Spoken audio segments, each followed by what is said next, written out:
ए जेठानी जी, ए जेठानी जी, हई दुल्हन ऐसन लैले नाक कटा के रख देले बिया।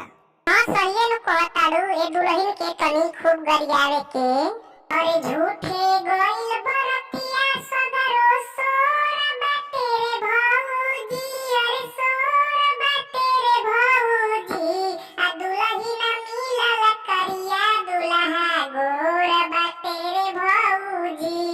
दुल्हन मिलल करिया दुल्हा गोर बाटे रे भौजी। कान में ना बाली नाही नाक में नथुनिया।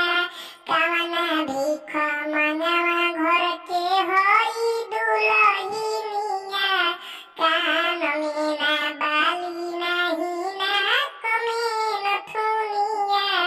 कवना भीख मंगवा घर के हई दुल्हनिया।